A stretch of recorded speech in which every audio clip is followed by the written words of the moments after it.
숯불을 다듬고 풀물을 들면 하루가 시작된다. 아침이면 먼저 공방의 화로에 남은 재를 정리하고 숯의 상태를 살핀다. 불이 골고루 돌지 않으면 쇠를 올려도 원하는 모양이 나오지 않으니 화로와 숯을 챙기는 일은 송근만큼이나 중요한 일과다. 불꽃을 가르는 일은 과장된 동작이나 극적인 장면이 아니라 매일 반복되는 느린 손길이다. 작은 가나의 공방은 마을 가장자리나 장터 곁에 자리 잡는다. 집 안쪽 작업 공간을 공방으로 쓰기도 하고 따로 판자나 기와로 지은 한 칸짜리 작업장을 세우기도 한다. 대대로 이어온 장인 가문이라면 공간 배치부터 공구 정리법까지 집안의 표준이 이미 정해져 있어 새로운 사람이 따로 배울 필요가 거의 없다. 물건을 만드는 방식과 일의 순서는 말이나 글로 배우기보다 보고 따라하면서 몸에 배는 방식으로 전수된다. 어린이는 어깨 너머로 망치질의 리듬을 익히고 부녀자는 주문을 받거나 물건을 마무리하는 일을 돕는다. 공방은 단지 쇠를 다루는 장소만이 아니라 가족의 생계를 꾸리는 작은 경제 단위이며 기술과 생활 규범이 함께 흐르는 사회적 공간이다. 공방에서 만드는 물건은 대개 마을의 생업과 생활에 바로 연결된다. 농사에 필요한 호미와 낫, 괭이의 손잡이의 바글못, 멍에와 장비를 고정하는 쇠고리 같은 농기구 수리와 제작이 주요한 일거리다. 부엌에서 쓰는 작은 칼, 솥거리의 칼고리, 문을 여닫는 자물쇠와 경첩 같은 가정용 소품도 일상적 주문에 속한다. 장터가 가까운 때에는 상인이나 이웃 마을에서 들어온 주문으로 도량형이나 말굽 수리 같은 소소한 일들이 드러난다. 그런 수요는 하루의 작업량과 공방의 경제를 결정짓는다. 일의 분배는 자연스럽게 정해진다. 이른 시간은 불을 정리하고 불길을 고루 펴는 일, 중간 시간은 쇠를 달고 모루 위에서 모양을 내는 일, 해질 무렵에는 마무리와 손질, 그리고 도구 청소와 정리를 한다. 가족 구성원 중 나이가 있는 이는 주문을 받고 계산을 맞추는 일을 맡고 젊은 사람과 아이들은 망치질과 집게질 같은 반복 노동을 맡는다. 기술은 세대를 거쳐 누적되며 실수는 다음 날의 교훈으로 이어진다. 공방의 하루는 단순한 노동의 연속이 아니라 리듬과 역할이 맞물리는 사회적 관습의 연속이다. 공방은 또한 마을의 정보가 모이는 곳이다. 주문을 하러 오는 이들은 농사 이야기를 하고 장터에서 본 물건을 전하며 때로는 관에서 내려온 공지나 행사 소식을 전해온다. 이런 소식들은 공방 주인의 일감을 바꾸기도 한다. 예를 들어 장터에서 모르는 도시, 상인이 귀한 장비를 들여오면 새로운 기술을 배우거나 관청에서 공공시설 수리가 필요하다는 소문이 돌면 대형 작업이 들어오기도 한다. 공방은 단순한 생산 공간을 넘어 지역사회의 정보 허브이기도 하다. 거래 방식은 다양하다. 현물로 받는 경우가 흔하고 쌀이나 콩 같은 곡물, 때로는 채소나 목제품으로 보수를 받기도 한다. 현금 거래가 이루어질 때에는 작은 동전 몇 잎으로 계산을 하기도 하지만 마을의 관계 속에서는 빚과 신용으로 일의 흐름이 이어지는 경우가 많다. 이웃 간의 신뢰가 중요한 만큼 공방 주인은 일정을 맞추고 품질을 유지하는 것으로 그 신뢰를 쌓아간다. 주문을 늦추거나 약속을 어기면 마을 안에서의 평판이 흔들리고 평판은 곧 생계에 직결된다. 공방의 위치와 규모는 사회적 위치와도 연결된다. 시장이 성행하는 장터 옆에 공방을 둔 집은 손님이 잦아 더 다양한 주문을 받기 쉽고 마을 중심부에 있는 공방은 관청이나 향리의 요구를 먼저 접할 기회가 많다. 반대로 외곽에 자리한 작은 공방은 주로 이웃 마을과 농가의 소규모 수리를 도맡는다. 어느 쪽이든 공방은 마을 내에서 분업 재개의 한 축을 담당한다. 선주와 농부, 상인과 학자, 관료와 서민이 서로의 필요를 주고받는 가운데 공방은 이를 연결하는 중간자 역할을 한다. 기술 전수는 가정 안에서 자연스럽게 이루어진다. 아이들은 어릴 때부터 공방 소리에 익숙해지고 틈틈이 간단한 일을 배운다.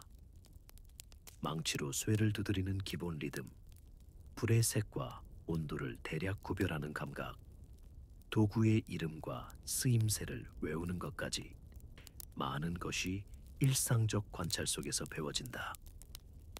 공식적인 도제가 아닌 가족 중심의 전수가 일반적이어서 기술은 각 가문의 특색을 띈다. 어떤 집안은 칼을 잘 만들고 어떤 집안은 말굽이나 농기구 손질을 잘한다. 이 특화는 시장 수요와 맞물려 각 공방의 생존 방식을 형성한다. 공방의 일과는 또한 마을의 규범과 의무와 연결된다. 마을 공동의 필요가 있을 때에는 공방 주인이 일정 부분을 담당해야 하는 경우가 생긴다. 예를 들어 수확 시기에 필요한 공구가 대량으로 수리되어야 하거나 축제 준비를 위한 대형 장치가 필요하면 공방은 그 일을 맡아 마을의 기능을 유지한다. 이런 공동 작업은 보수와는 별도로 마을의 일원으로서 해야 할 역할로 여겨진다. 의무를 다하는 것은 단순한 호의가 아니라 공동체 속에서 자신의 자리를 지키는 방식이다. 장터의 날에는 공방의 분위기가 달라진다. 평소보다 손님이 늘고 낡은 도구를 들고 와 고쳐달라는 사람이 줄을 선다. 장터 사람들은 단지 물건만 사고 파는 것이 아니라 정보를 교환하고 관계를 재확인한다. 그 속에서 공방 주인은 새로운 주문을 받고 때로는 더 먼 마을에서 일감을 얻기도 한다. 반대로 비수기에는 공방은 수리를 주로 하며 소소한 물건을 만들어 나가면서 계절의 변화를 견뎌낸다. 공방의 도구는 단순하지만 기능적이다. 모루와 망치, 집게, 풀무, 수치, 그리고 간단한 측정 도구가 주요한 장비다. 이 도구들은 특별한 장비 없이도 오랫동안 쓰이며 보수와 관리가 잘 되어야 한다. 도구를 아끼고 다루는 일은 곧 시간과 노동을 효율적으로 쓰는 방법이 된다. 공방에서는 도구를 만드는 일이 때로는 그 자체로 기술의 보존이 된다. 낡은 망치를 갈고 풀물을 손보는 일은 다음 날의 작업을 보증하는 사전 준비다. 사회적 관계는 작업의 성격을 결정짓는다. 큰 지주나 관아와의 관계가 있다면 공방은 때때로 그들이 요구하는 규격과 품질을 맞춰야 한다. 그렇지 않은 공방은 마을 주민들의 소소한 요구를 충족시키며 그들과의 신뢰를 쌓는다. 어떤 공방은 특정 가문이나 상인과 장기간 거래를 맺어 안정적인 소득을 얻기도 한다. 반면에 경쟁이 심한 지역에서는 기술로 차별화를 시도하거나 서비스 속도와 신뢰로 경쟁한다. 하루의 끝은 도구 정리와 다음 날의 준비로 맺는다. 쇠가 완전히 식은 것을 확인하고 오루와 망치를 닦아두며 풀무에 가죽이나 바람통을 점검한다. 숯을 남겨둘지 아니면 불을 완전히 끄고 내일 다시 불을 지필지 결정하는 것은 그때그때의 사정에 따른다. 가족 구성원들과 짧은 이야기를 주고받고 장터에서 들은 소식을 정리하면서 공방의 작은 도시는 다시 잠이 든다. 공방은 그렇게 마을의 일상과 긴밀하게 얽혀 있다. 기술은 살아있는 관습으로 집안에서 전수되고 작업은 공동체의 필요에 따라 배분되며 거래와 정보는 장터와 이웃을 통해 순환한다. 하루의 규칙과 반복은 공방의 생활을 안정시키고 그 안정이 다시 마을의 안정으로 이어진다. 불꽃을 다루는 일은 결코 단독의 작업이 아니라 사람과 사람을 잇는 일이다. 다음 시간에는 공방에서 쓰는 주요 도구들, 각 도구의 역할과 공방 내일의 구체적 분업을 차분히 살펴본다. 공방의 작은 손길들이 어떻게 물건을 만들고 마을의 필요를 충족시키는지 도구와 작업의 연결고리를 따라가 보자. 숯을 손에 든 채로 하루의 일을 시작한다. 숯더미를 고르고 굵기와 건조 상태를 살핀다. 작은 덩이들은 불씨를 오래 지탱하지 못하고 너무 굵은 조각은 불을 고르게 만들지 못한다는 것을 알고 있다. 필요한 양과 품질을 가늠한 뒤 바람의 흐름을 고려해 화덕 속에 숯을 쌓는다. 불을 붙이는 일 자체보다도 불이 오래 가도록 만드는 일이 더 중요하다. 화덕의 형태와 숯의 배열, 그리고 풀무의 웅덩이 같은 역할을 하는 통풍로가 합쳐져야만 일정한 열을 얻을 수 있다. 풀무를 불규칙하게 움직이면 불이 자주 끌어올랐다가 꺼지는 일이 생기고 이는 작업의 리듬을 깨뜨린다. 풀무의 리듬을 익힌다. 한 번에 세게 불어넣기보다 일정한 템포로 숨을 밀어넣듯 풀무를 당기고 밀어주면 불이 차분하게 오래 유지된다. 풀무를 다루는 일은 힘의 문제만은 아니다. 주고받는 박제에 따라 숯의 호흡이 달라지고 숯은 그 호흡에 맞추어 타올랐다가 속도를 늦춘다. 풀무를 잡는 손의 위치, 발의 각도, 발의 고정은 모두 작은 습관으로 축적된다. 아침 일찍에는 풀무의 힘이 강해도 숯이 완전히 달아오르지 않아 효율이 낮고 한낮에는 공기가 더 건조해 화력이 강해지는 것을 느끼며 풀무의 속도를 조절한다. 바닥에서 올라오는 열을 관찰하고 모루와 작업대의 배치를 점검한다. 공구는 항상 제자리에 놓여 있어야 한다.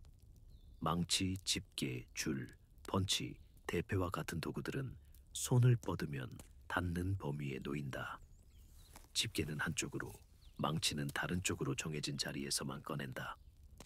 도중에 도구를 찾느라 손을 떼면 불의 상태가 변하고 그 사이 달구어진 철의 온도는 흐려진다. 매일 반복되는 규칙이 작업 효율을 좌우한다는 것을 오래전부터 배웠다. 불을 다루는 일은 단순히 불을 끄고 켜는 일이 아니다. 숯이 얼마나 산소를 받아들이는지, 연기와 화염의 색, 그리고 불꽃의 움직임으로 열의 분포를 가늠한다. 이것만으로도 철이 갖는 성질이 달라진다. 철이 고르게 달아오르면 망치질이 편해지고 가공면도 일정해진다. 반대로 한쪽이 과열되면 금속의 조직이 균일하지 않아 부서지기 쉽다. 따라서 숯과 풀무를 다루는 손길은 곧 품질을 좌우하는 눈과 같다. 작업할 부품을 고른다. 쓸 도구의 종류에 따라 철의 크기와 길이를 재단한다. 때로는 이미 쓰던 철을 덜어내 새로 붙이기도 하고 때로는 만환된 물건을 다시 고쳐 쓰기도 한다. 철의 상태를 보고 필요한 만큼 가열해야 할 시간을 예측한다. 가열 시간이 짧으면 망치질 시 모양을 잡기 어렵고 길면 불필요한 산화와 손실이 생긴다. 담금질의 시점도 미세하게 달라진다. 얼마만큼 식혔을 때 원하는 강도를 얻는지 오랜 관습과 관찰로 쌓인 경험이 여기서 말해준다. 풀무를 이용해 숯에 열을 올리고 철을 바닥에 넣는다.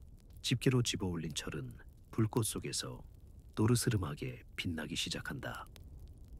그 빛의 톤으로 지금이 망치질을 시작할 때인지 알게 된다. 모루 위에 올려놓는 시간은 길어야 할 때도 있고 짧아야 할 때도 있다. 모루는 단순한 받침이 아니다. 모루에 올려놓는 위치에 따라 망치의 각도와 힘을 달리해야 한다. 모루의 곡선과 망치의 무게, 손목의 각도까지 계산해 넣어야 한다. 망치를 들어 치는 동작은 반복이지만 매번 다르다. 철의 온도, 형태, 그리고 작업하려는 부분에 따라 한 번의 타격으로 변화를 주기도 하고 여러 번의 연속 타격으로 모양을 잡아 나가기도 한다. 집게로 철을 돌리는 손은 망치질을 하는 손과 호흡을 맞춘다. 철을 너무 오래 잡고 있으면 열이 빠져 형태가 잡히지 않고 너무 빨리 놓으면 원하는 모양에 이르지 못한다. 이 미묘한 균형을 맞추는 데서 하루의 생산량이 결정된다. 하루에 완성할 수 있는 연장은 이 균형의 결과다. 단순한 못 몇 개는 빠르게 만들어낼 수 있지만 복잡한 도구나 칼처럼 정밀한 모양이 요구되는 물건은 한 사람의 손으로도 여러 번의 가열과 담금질을 필요로 한다. 불의 관리에 따라 그날의 작업 성과가 갈린다. 불이 안정적이면 한결같은 품질로 여러 개를 이어 만들 수 있고 불이 들쭉날쭉하면 중간에 많은 시간을 잃는다.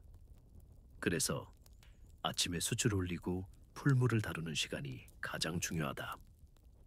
공방은 단지 작업을 하는 곳만이 아니다. 동네 사람들이 잠깐 들러서 소소한 이야기를 나눌 수 있는 공간이기도 하다. 그러나 작업의 리듬을 깨지 않도록 일정한 거리를 두는 것이 원칙이다. 손님이 왔을 때는 불을 잠깐 낮추고 의례를 치르듯 인사를 받고 필요한 일이 있으면 그 자리에서 간단히 처리한다. 장날처럼 바쁜 날에는 사람들이 물건을 들고 줄을 서기도 한다. 그럴 때에는 일의 우선순위를 정해 급한 수선이나 생활에 꼭 필요한 연장을 먼저 돌린다. 사회적 요구와 개인의 기술이 만나는 지점에서 하루의 일정이 정해지고 그날 할 수 있는 것들이 하나씩 줄어든다. 제자나 일꾼이 있을 때는 역할 분담이 명확하다. 풀물을 담당하는 사람, 숯을 보충하는 사람, 모루 위에서 망치질을 하는 사람, 연마와 마무리를 맡는 사람으로 나뉜다. 각자의 역할이 정확히 정해져야만 작업의 흐름이 끊기지 않는다. 배운 사람은 망치의 각도와 힘의 크기를 판단하고 새로 들어온 사람은 기본적인 도구 정리와 숯 보충을 맡는 식이다. 대장장이의 기술은 입으로 전해지기보다 손과 눈으로 전수된다. 오래 지켜보며 정확한 타격의 위치와 때를 익혀야만 비로소 소리를 내는 연장이 만들어진다. 수선과 제작 사이의 균형도 늘 신경 쓴다. 주문받은 새로운 연장은 일정한 시간과 집중을 요구하지만 마을 사람들의 고장난 도구를 그대로 둘 수도 없다. 생활에 필요가 큰 물건은 우선순위에서 밀려나지 않으므로 날마다 계획이 흔들린다. 그렇게 현장에서 다시 계획을 세우고 불의 온도를 맞추고 도구를 교체하며 하루를 채운다. 유지보수의 일도 중요하다. 풀무의 가죽은 마모되기 때문에 자주 상태를 살핀다. 풀무가 잘못되면 불의 세기가 들쭉날쭉해져 작업에 큰 차질이 생긴다. 모루의 평평함을 수시로 확인하고 망치의 머리와 손잡이의 결합 상태를 점검한다. 집게에 이빨이 닳았는지 연마석의 마모 정도는 어떤지 세심히 보아야 한다. 작은 부분 하나가 전체 작업의 효율을 떨어뜨리기 때문에 매일의 끝맺음은 도구를 제자리에 두고 상태를 체크하는 일로 이루어진다. 작업 중간중간 담금질을 통해 강도를 조정한다. 물에 담그는 시점과 방식을 기억으로만 의존하지 않고 주변 환경과 철의 반응을 고려해 판단한다. 너무 급히 담그면 미세한 균열이 생길 수 있고 너무 늦으면 조직이 단단해지지 않는다. 담금질은 단순히 물에 넣는 행위가 아니라 철의 성질을 완성하는 마지막 손질 중 하나다. 이후에 가볍게 연마하고 필요하면 기름을 발라 산화를 막는다. 하루를 관통하는 리듬은 불과 숯, 풀무에 박제서 나온다. 날이 밝을 때부터 어스름이 올 때까지 그 리듬을 깨지 않는 것이 가장 큰 목표다. 어떤 날은 주문이 많아 쉬지 않고 망치질을 이어가지만 어떤 날은 수리가 적어 느리게 한 건 정성 들여 만든다. 숫자로 환산하기 어려운 기술의 값싸움은 바로 이 꾸준한 반복 속에서 쌓인다. 오늘 만들 수 있는 연장의 수는 불의 안정성, 숯의 질, 풀물을 다루는 손길, 그리고 그날의 주문과 수리의 배합에 따라 달라진다. 공방은 외부와 연결된 사회적 공간이기도 하지만 작업 중에는 규율이 중요하다. 아이들이 호기심에 다가올 때도 규칙을 알려준다. 무턱대고 화덕에 가까이 오지 말고 도구에 손대지 말라는 말은 단순한 금지 이상의 의미를 갖는다. 안전과 작업의 흐름이 보장되어야만 모두의 일이 원활해진다. 또한 공방에는 작은 기록이 남아있다. 누가 어떤 도구를 맡겼는지 수리한 날짜와 간단한 메모를 적어두면 다음 수리를 할 때 참고가 된다. 이 기록은 말로 전하기보다 글과 표식으로 남겨두는 습관이 오래전부터 이어져 왔다. 한낮이 지나면 불의 온도를 조절하기 위해 숯을 보충한다. 불이 과열되는 것을 막고 반대로 식지 않도록 적당량을 더한다. 그런 판단은 시간을 들여 얻은 경험에서 나온다. 숯을 너무 많이 넣으면 불이 심하게 치솟아 철을 태우고 너무 적게 넣으면 목적한 온도에 도달하지 못한다. 그 가운데서 가장 효율적으로 일할 수 있는 지점을 찾아낸다. 그 지점에서 여러 개의 연장을 연속해서 만들어낼 수 있고 마감도 깔끔해진다. 저녁이 다가오면 불을 서서히 가라앉힌다. 완전히 끄기보다는 다음 날 바로 사용할 수 있도록 여운을 남긴다. 도구를 정리하고 남은 숯의 상태를 정리해두고 풀무의 가죽과 나무 부분에 기름을 발라 보존한다. 작업의 마지막은 다음 날의 리듬을 준비하는 일이다. 그렇게 하루가 끝나면 가볍게 몸을 풀고 오늘의 작업에서 배운 점을 마음속에 적는다. 내일의 불을 어떻게 관리할지, 어떤 도구를 먼저 만들지 생각하며 하루를 정리한다. 오늘의 공방은 숯, 절, 도구라는 단순한 요소들로 이루어졌지만 그 속에는 수많은 판단과 습관이 들어있다. 한 번의 망치질이 수확의 차이를 만들고 한 번의 풀무 조절이 하루의 생산량을 바꾼다. 단순한 재료와 반복된 동작 속에서 쌓이는 기술은 곧 삶의 리듬이 된다. 내일도 같은 자리에 서서 풀무를 당기고 모루 위에 철을 올릴 것이다. 그 손길이 쌓여 연장은 만들어지고 마을 사람들의 일상도 이어질 것이다. 다음 편에서는 만들었던 연장이 마을의 손으로 돌아가고 일상 속에서 어떻게 쓰임새를 증명하는지 이야기를 이어간다. 아침 불길을 가다듬고 나면 공구들을 정리하는 일부터 시작된다. 망치와 집게를 가지런히 놓고 모루 표면에 옥살을 닦아내면 대장간으로 모여드는 사람들의 발걸음과 말소리가 머릿속에 들어온다. 장에서 팔 물건들을 골라 상자에 담을 때에도 머릿속은 이미 장터와 관아, 군창에서 들어맞을 요구를 저울질한다. 어느 날은 밭을 갈아엎을 괭이가 절실하고 어느 때는 낫과 못이 더 많이 필요한 날이 오기 때문이다. 생산과 손님 맞이, 그리고 여러 형태의 대금 수납 방식이 서로 얽혀 대장 간의 우선순위를 결정한다. 장에 내놓을 괭이와 낫, 못과 절물들은 기본형을 유지하되 주문의 성격에 따라 변형을 주기도 한다. 장터의 농부들은 주로 손에 익은 규격을 원하므로 길이와 무게를 맞추는 일이 잦다. 그러니 아침마다 한 묶음의 괭이를 같은 규격으로 둥글게 찍어내는 작업이 필요하다. 반면 관아나 군창에서 들어오는 요청은 양이 많고 규격이 엄격하다. 공사나 변경에서 사용하는 도구는 표준화가 요구되므로 대량으로 같은 형식을 만들어낼 수 있게 작업 순서를 바꾼다.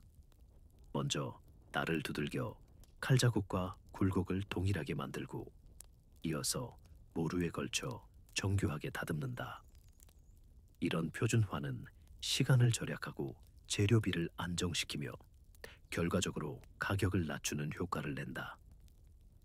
가격 책정은 단순한 숫자 맞춤이 아니다. 장터에서는 개별 고객의 지불 능력과 교섭력에 따라 동전으로 거래가 이루어지기도 하고 곡식이나 다른 물건과 바꾸기도 한다. 관아나 군창으로부터 들어오는 요청은 때에 따라 동전으로 지불되기도 하고 곡물이나 군수물자로 대체되기도 한다. 현지 관습에 따라 쌀이나 보리 몇 말 또는 집단과 같은 현물로 받는 일이 빈번하기 때문에 어떤 품목을 우선 제작할지 결정할 때에는 현재 보유한 곡식의 양과 장마철을 대비한 저장량을 고려한다.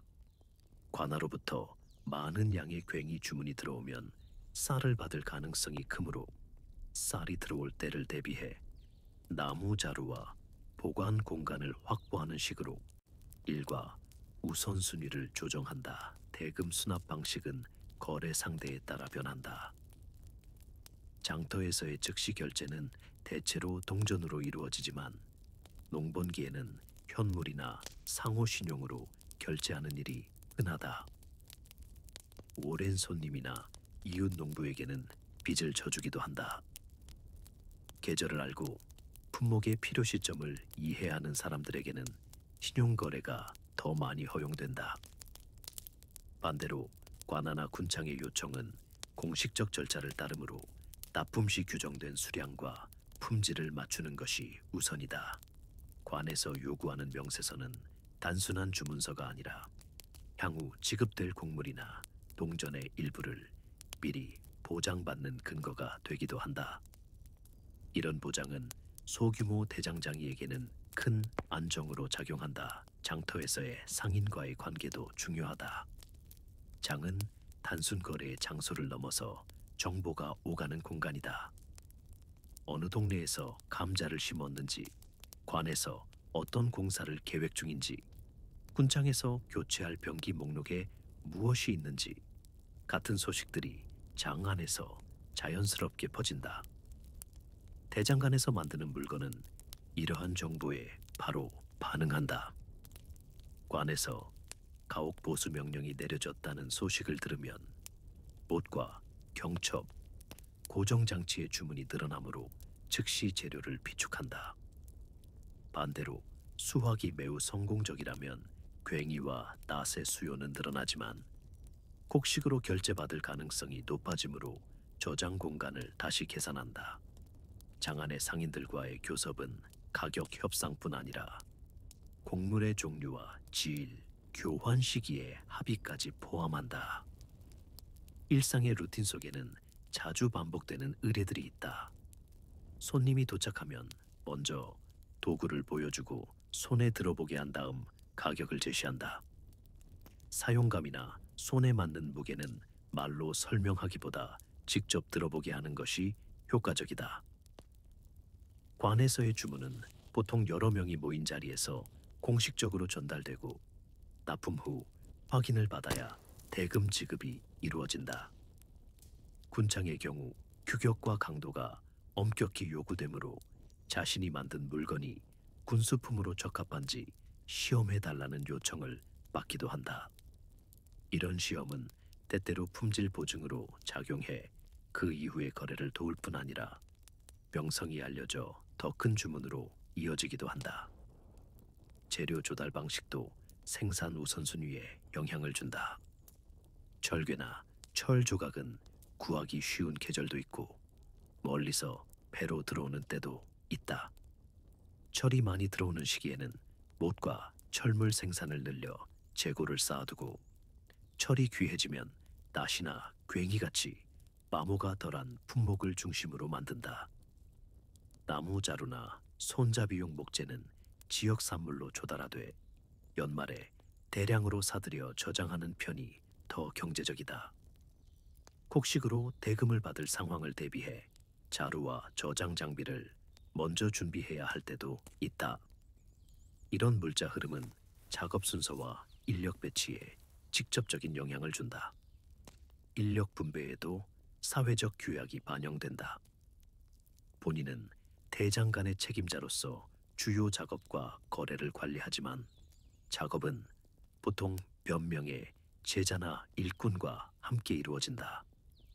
제자는 대개 장인의 기술을 배우는 대가로 숙식이나 소량의 임금을 받으며 장터의 상품을 들고 나가 팔기도 한다.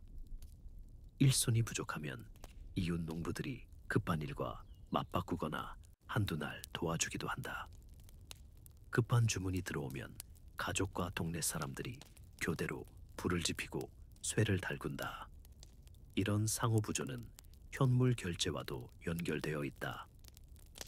일손을 빌려준 이웃에게는 곡식 한 단이나 가벼운 철물로 보답하는 것이 관습이다. 가격을 정할 때에는 재료비와 노동력뿐 아니라 주변 경제 상황과 계절적 수요도 반영된다. 농번기 직전에는 괭이와 낫의 수요가 들어 가격을 올려 책정할 수 있지만 시장에 다른 대장간들이 많을 경우 경쟁이 이를 제약한다. 관아나 군창의 주문은 안정적인 수입원이지만 대가로 지급되는 곡식의 양이나 동전의 수는 협상에 따라 달라진다.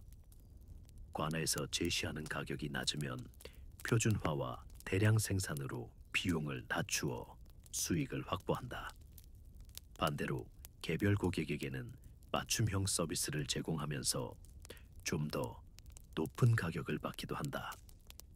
이렇게 각 거래의 성격에 따라 우선순위를 세우는 것이 장수를 지탱하는 방식이다. 교환의 다양성은 대장간을 지역사회 안에서 중요한 위치에 놓는다.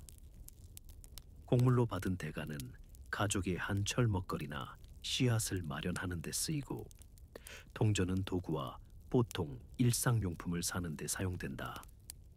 때로는 다른 장인과 물물 교환을 하기도 한다. 예컨대 목수가 손잡이를 대량으로 만들어 오면 괭이를 맞교환할 수 있다.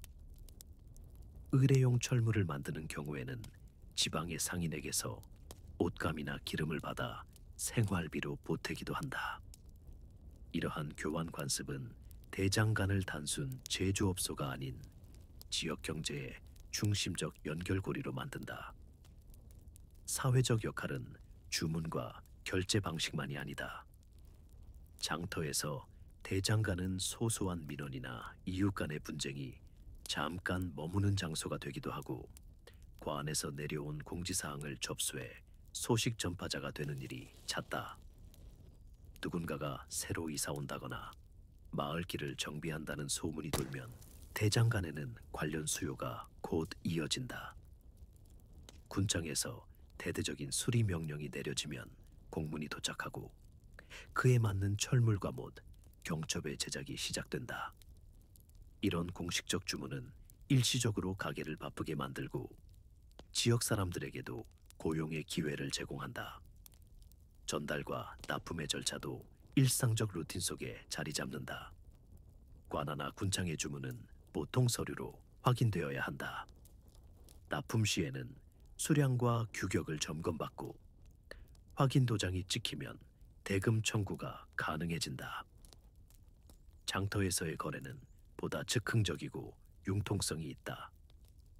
친분이 있는 손님에게는 이번에는 곡식으로, 다음번에는 동전으로 건네겠다는 식의 합의가 이루어지기도 한다.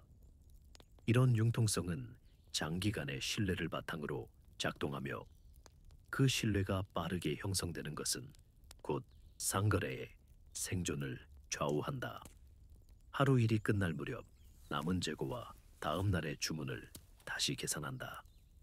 관아나 군창으로부터 확인 전화 같은 소식이 올 경우를 대비해 대금 수납 방식과 보관 장소를 다시 점검한다. 장에서 돌아온 손님들이 남긴 말들을 떠올리며 다음에 어떤 규격을 더 준비할지 머릿속으로 정리한다. 이런 반복적인 계산과 조정이 쌓여 대장 간의 안정성을 만든다. 불꽃 아래에서 느린 손길로 철을 다루는 기술뿐 아니라 물건의 교환 방식과 사회적 관계를 읽어내는 능력이 동등하게 중요하다. 밤이 깊어 불을 끄기 전에 내일의 우선순위를 정한다. 관아에 대량 주문이 도착하면 노루와 대장 간의 작업 공간을 재배치하고 제자들에게 구체적인 분업을 지시한다. 장터에 가져갈 물건이 부족하면 재료를 더 확보하고 보수할 것이 있으면 못과 경첩을 준비한다. 그렇게 계획을 세우면 다음 날 새벽 불을 지필 때에는 이미 머릿속에 일정이 그려져 작업이 흐트러지지 않는다. 불꽃 아래 느린 손길은 단지 도구를 만드는 기술이 아니라 지역의 필요와 결제의 흐름을 읽어 계획을 세우는 일상이다. 다음 이튿날에도 대장간은 장과 관아, 군장을 잇는 연결고리로서 묵묵히 제 역할을 이어간다. 아침이면 대장간 문을 여는 것으로 하루가 시작된다. 불을 지피고 노루와 망치를 정리하는 일은 대장장이가 먼저 맡는다. 농사철이 가까워지면 서두름이 달라진다. 씨 뿌리기 전 한 달, 두 달이면 마을에서 쟁기살과 괭이를 맞추어 달라는 부탁이 늘어난다. 손님들이 한꺼번에 모여드는 날에는 일의 우선순위를 매기는 일이 가장 먼저다. 밭을 갈지 못하면 한 해 농사가 무너진다 보니 쟁기와 괭이는 교체하거나 수리해야 하는 사람들부터 우선으로 한다. 반대로 추수가 끝난 뒤에는 쓸모있는 쇠붙이가 대거 들어온다.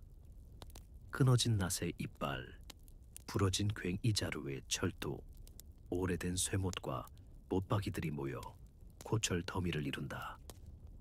그때가 되면 대장간은 부품을 고쳐 새 것처럼 만드는 수리소로 바뀐다.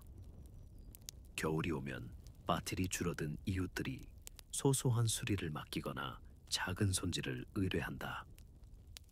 그때야말로 손을 조이는 노력이 가능해져 다음 농사철을 위한 준비와 표준을 정비하는 시간이 된다.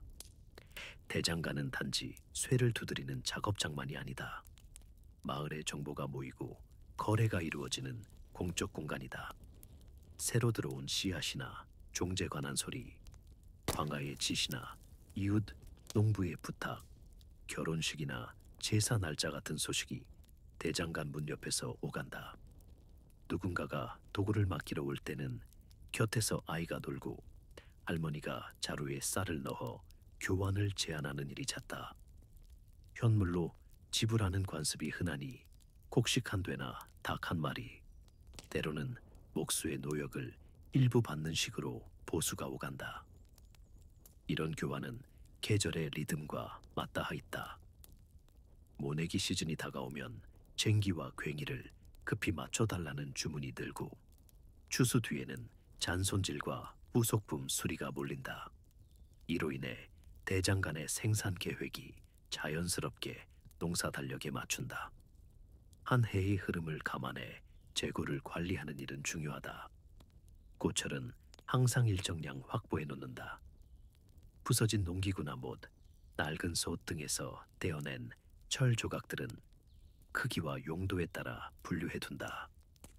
작은 못은 다시 못으로 만들어 쓰고 굵은 쇠 조각은 쟁기살이나 괭이 끝 같은 큰 부품으로 재가공한다. 고철을 재활용하면 새 쇠를 구입해야 하는 부담을 크게 줄일 수 있다. 지방에 따라 철을 사오는 것이 어렵거나 비용이 많이 들었기 때문에 폐철을 잘 다루는 능력은 대장장이의 경쟁력이기도 했다. 재료의 출처는 다양하다. 마을 사람들이 가져오는 부러진 농기구, 집안에서 더 이상 쓰지 않는 철제품, 때로는 가까운 장터에서 산 헐값의 쇠조각까지 모아두고 필요에 따라 녹여 형태를 바꾼다. 철을 다루는 과정에서는 표준화가 큰 역할을 한다. 매번 새로 치수와 형태를 일일이 맞추면 시간과 노동력이 낭비된다.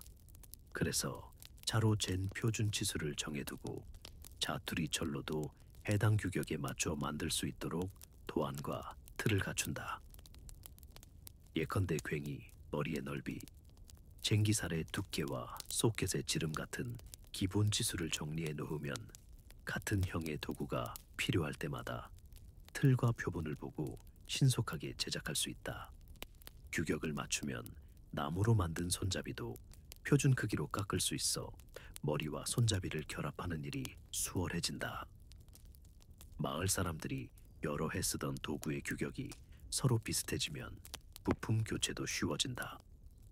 하나의 표준을 정해두면 부품을 나누어 쓸 수 있고 남는 철 조각도 잘라서 표준 크기의 부품으로 재가공할 수 있다.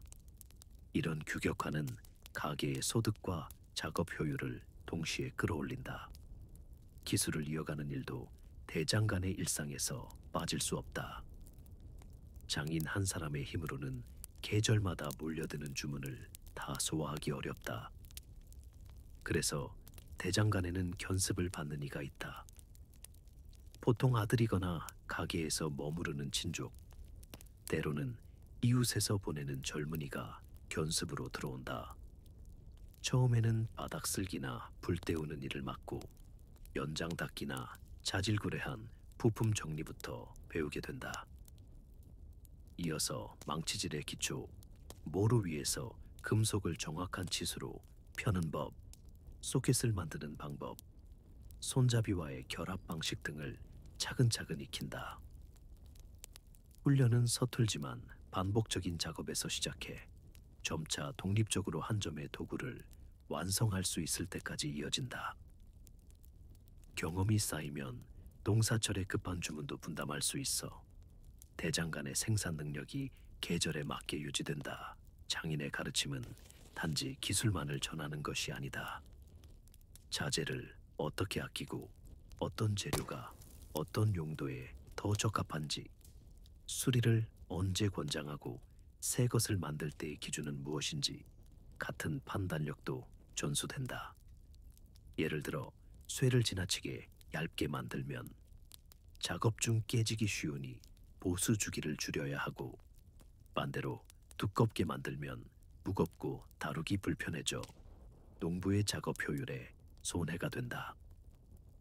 그런 판단은 대장간에서의 경험을 통해 길러진다. 또한 공동체와의 거래 관계도 중요한 가르침이다.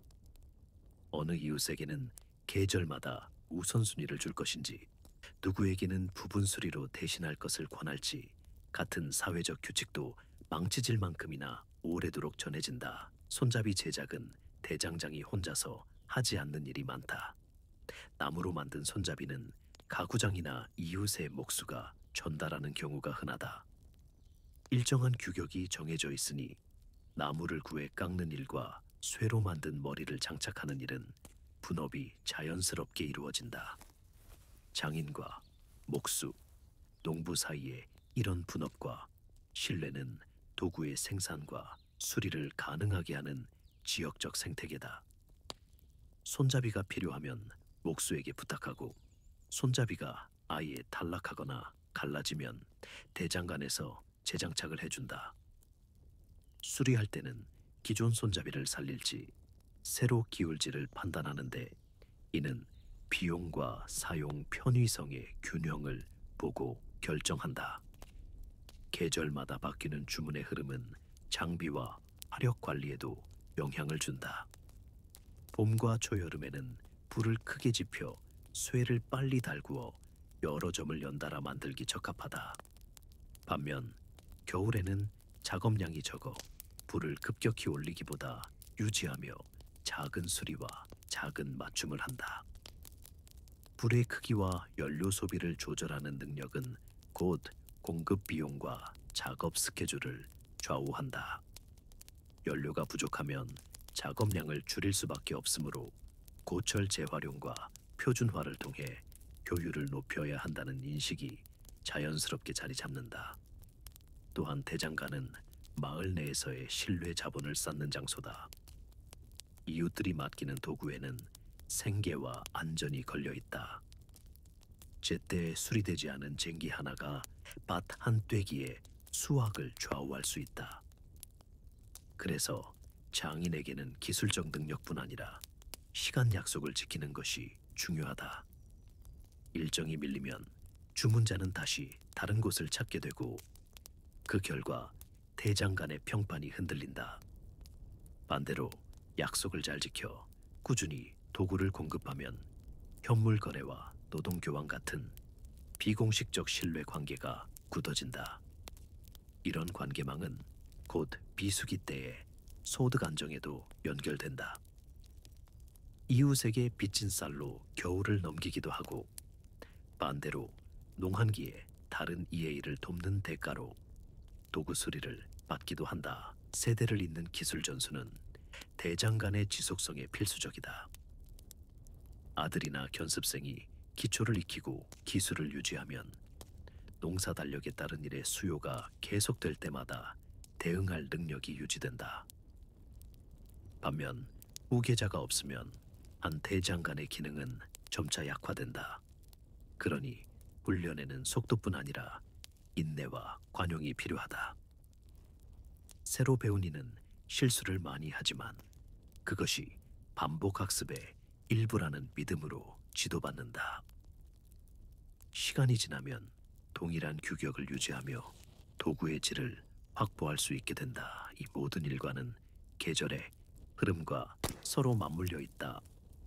봄의 긴박함은 생산을 단기간에 몰아넣게 하고 가을의 수수함은 수리를 모아 처리하게 하며 겨울의 느림은 재료 정리와 규격 확립을 가능하게 한다. 고철의 재활용과 규격화 그리고 견습을 통한 인력 확보는 서로 원인과 결과로 연결되어 대장 간의 운영을 안정시킨다. 작업장의 물리적 구조도 그에 맞춰 변화한다. 수리와 제작을 분리해 효율을 높이고 손잡이 보관함과 규격 벨트를 구비해 빠른 조립을 가능하게 한다.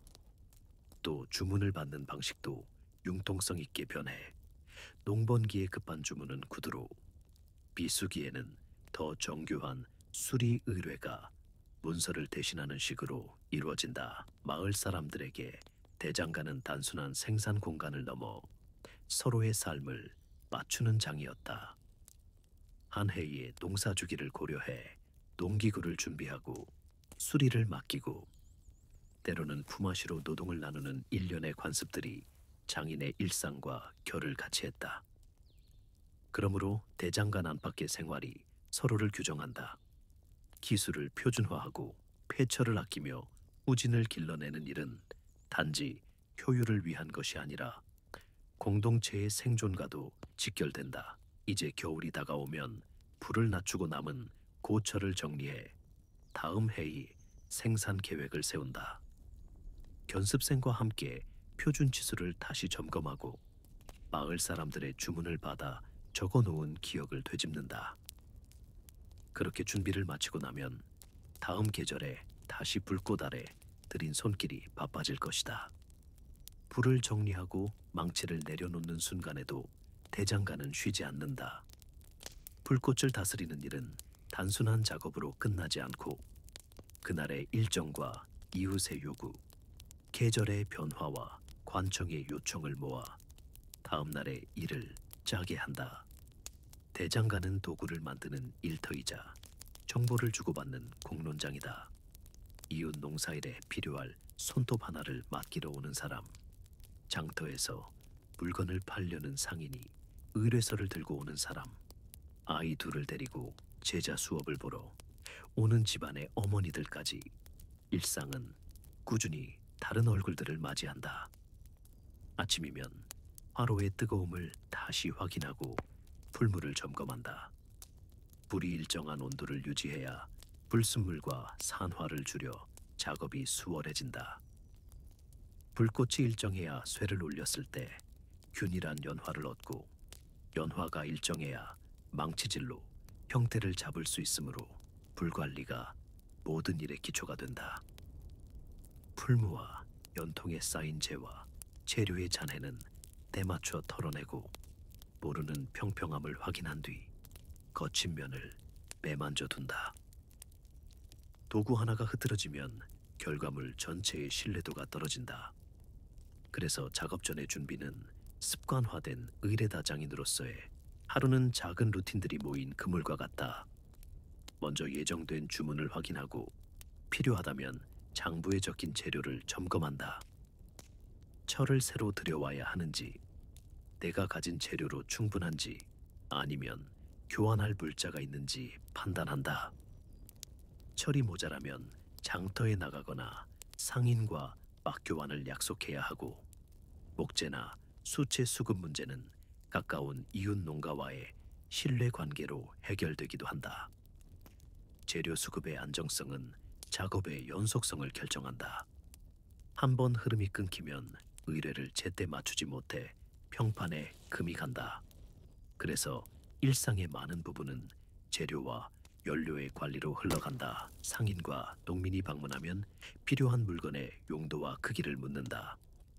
말이나 수레에 쓸 부속품, 농기구의 수리, 집안의 작은 쇠붙이들까지 요청 내용은 다양하다. 요청을 받고 나면 도면이나 간단한 스케치를 그려 형태와 규격을 결정한다. 기준을 맞추는 일은 숙련의 영역이다.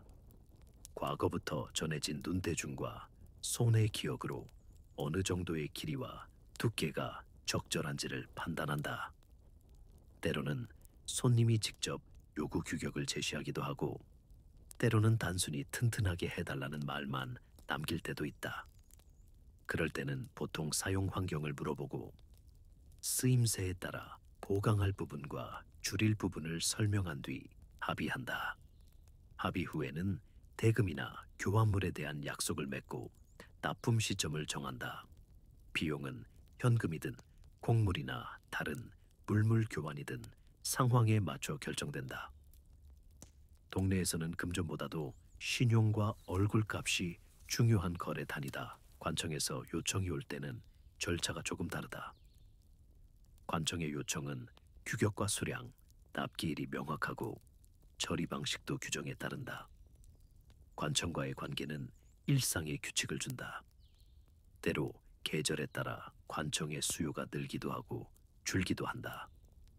군사나 관공서의 소모품 혹은 성곽 수리와 관련된 철물 같은 대량 주문이 있을 경우 개인의 작업만으로는 감당하기 어려울 때 제자를 동원하고 다른 장인과 협력하기도 한다.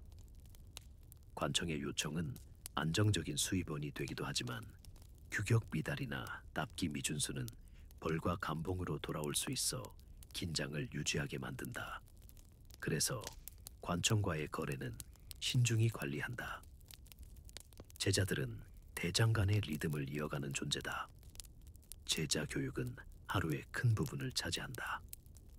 아침에 불관리부터 시작해 도구 정비, 재료 준비, 기본형 만들기 연습, 망치질의 강약 조절 등 순서가 있다. 제자들은 처음에는 풀물을 돌리거나 모루를 닦는 일처럼 사소한 일을 맡는다. 그 일들이 왜 중요한가를 이해시키는 것이 첫 과제다. 풀물을 바르게 다루지 못하면 불이 균일하지 않고 모루에 상처가 있으면 제작물이 비틀린다. 작은 일의 의미를 알고 나면 간단한 부품을 단독으로 만들게 한다. 관찰과 모사, 반복을 통해 손이 먼저 기억하게 만들고 그 기억 위에 이론적 설명을 덧붙인다. 어떤 제자는 빠르게 진전하고 어떤 제자는 더디다. 속도의 차이는 받아들이되 기술의 전승은 강제가 아니고 설득에 가깝다. 전수 방식은 말로만 가르치는 것이 아니다. 자주 함께 일하면서 고쳐주고 칭찬하며 스스로 판단하게 만든다. 대장가는 세대가 이어지는 공간이기도 하다. 집안 대대로 이어온 장인이라면 가업의 작은 노하우와 도구 관리법, 거래처와의 관계망까지 전한다. 이런 유산은 말로 기록된 것이 아니라 생활 속에서 몸으로 배운 지식이다. 제자가 가업을 이어받는 경우도 있지만 외부에서 온 제자가 기술을 익혀 다른 곳으로 나가는 경우도 있다. 어느 쪽이든 기술은 계속 움직인다. 특정 기법이나 장치가 새로 필요해지면 옛 방법을 조금씩 고쳐 반영한다. 그러니 전승은 고착되지 않고 유연하게 이어진다. 사계절의 변화는 작업량과 작업 내용 모두에 영향을 준다. 농사철 전후에는 농기구 수요가 급증한다. 봄철 파종을 앞두고는 쟁기살과 호미 고정 장치를 튼튼히 해달라는 요청이 잦고, 가을 거디 직전에는 낫수리와 보강 주문이 몰린다. 겨울에는 야외 작업이 줄어들기 때문에 비교적 실내에서 만들 수 있는 소형 도구나 장신구류, 가정용 쇠붙이를 만드는 작업이 늘어난다. 장마철에는 목재와 도구의 보관에 신경을 써야 하고, 습기 때문에 녹이 생기지 않도록 관리하는 일이 추가된다. 이런 주기성을 파악하면 재고와 노동력을 효율적으로 배분할 수 있다. 계절에 맞춘 준비가 잘 되어 있으면 시장의 변동에도 흔들림이 적다. 일상 속으로 들어온 소소한 사회적 기능도 대장간이 담당한다. 마을의 통행로나 장터 가까이에 자리 잡은 대장간은 정보가 모이는 곳이다. 농사 소식, 관청의 공지, 이웃의 고민까지 자연스럽게 흘러든다. 장인은 단지 물건을 만드는 사람만이 아니라 지역의 신뢰망을 이어주는 연결고리로 기능한다. 누구는 작은 갈등을 해결하기 위해 찾아오고, 누구는 도움이 필요해 손을 빌리기도 한다. 그런 역할을 맡는 것은 일에 더해지는 일종의 책임감이다. 장인은 공적인 권위를 갖지 않지만 손익과 실용성에 대한 판단으로 공동체에서 신뢰받는 위치를 차지한다. 대장 간의 규칙은 평소 눈에 보이지 않지만 일단 문제가 생기면 규율이 드러난다. 주문 불이행이나 부품 결함이 생기면 먼저 원인부터 밝힌다. 작업 과정에서의 실수인지, 재료의 문제인지, 통신상의 오해인지 따져서 보수 방법을 정한다. 보수와 보완은 입증 가능한 절차를 통해 이루어진다. 반복되는 문제가 있으면 작업 공정을 조정하거나 도구를 바꾼다. 이 과정에서 제자와 함께 평가하고 개선점을 기록하듯 머릿속에 저장한다.